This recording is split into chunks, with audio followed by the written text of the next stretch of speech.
उस मकान में एक लड़की रहती थी। लड़की अपने गांव से वहां पढ़ने आई थी। उसके साथ एक छोटा भाई था जो अपनी बहन के साथ ही पढ़ता था। लड़की बीए में थी और उसका भाई अभी 10वीं में था। उनके गांव में बिजली नहीं आती थी, इसलिए उनके माता पिता ने दोनों भाई बहन को पढ़ने के लिए शहर भेजा था। सारा खर्च उनके माता पिता ही उठाते थे। दोनों भाई बहन पढ़ते और वहीं एक पार्क था जिसमें दोनों साथ में घूमने जाते थे। जिस जगह वो रहते थे उसके सामने वाले कमरे में एक लड़का आया जो कि वहीं पर किसी कंपनी में काम करता था। उस लड़के ने किराए पर मकान लिया और वहीं पर रहने लगा था। लड़का हर रोज़ सुबह अपने काम पर निकल जाता और शाम को ही वापस आता था। वो लड़का जानता था कि सामने वाले कमरे में दो भाई बहन रहते थे। कई बार उस लड़के ने बात करने की कोशिश की पर लड़की ने कोई जवाब नहीं दिया था। ये बात उस दिन की है जब संडे था और वो लड़की अपने कपड़े सुखाने के लिए छत पर गई थी। वहीं पर वो लड़का टहल रहा था और उसने तभी कुछ पूछा था, जैसे कि तुम्हारा नाम क्या है और तुम कहाँ से आए हो। पर लड़की ने कोई जवाब नहीं दिया और अपने कमरे में चली गई। एक दिन रात को उस लड़की को बुखार था और उसका भाई भी काफ़ी परेशान था क्योंकि वो दवाई नहीं ला पा रहा था। उसके भाई ने सामने रह रहे लड़के से बात की और दवाई लाने को कहा। फिर उसके बाद वो लड़का दवाई ले आया और इसी बहाने से कमरे में दाखिल हुआ।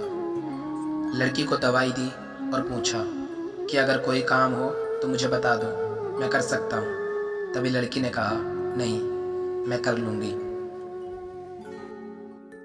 पर लड़के ने सोचा कि ये बुखार में है और मैं कुछ खाने के लिए ले आता हूँ।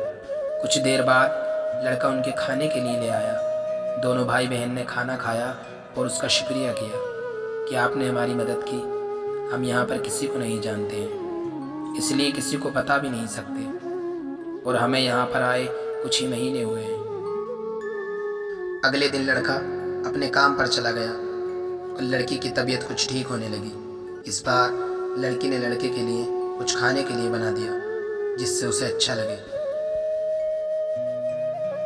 जब शाम को लड़का घर आया तो लड़की ने कहा कि आप कुछ खाने के लिए मत लाना, मैंने आपके लिए कुछ बनाया है। लड़के ने कहा कि इसकी कोई ज़रूरत नहीं थी।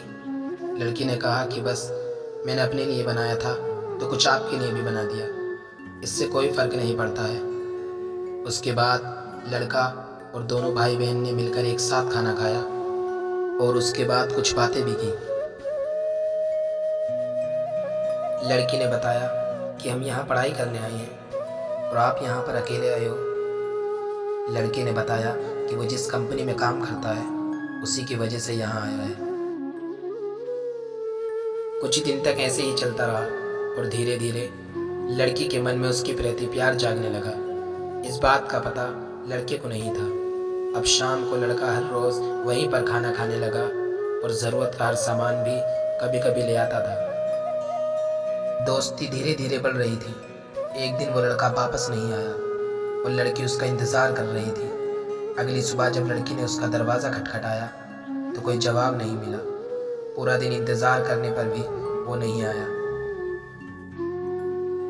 जब लड़की ने मकान मालिक से बात की कि सामने वाले घर में जो रहता है वो 2 दिन से नहीं आया, क्या आप जानते हैं कि वो कहाँ है?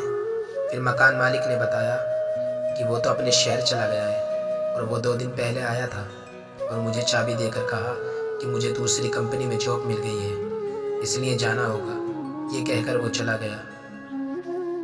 अब जब लड़की को एहसास होने लगा था और उसकी ज़रूरत महसूस हो रही थी तो आज वो बिना बताए ही चला गया। कुछ लोग ऐसा दर्द दे जाते हैं जिनका इलाज होना बहुत ही कठिन है।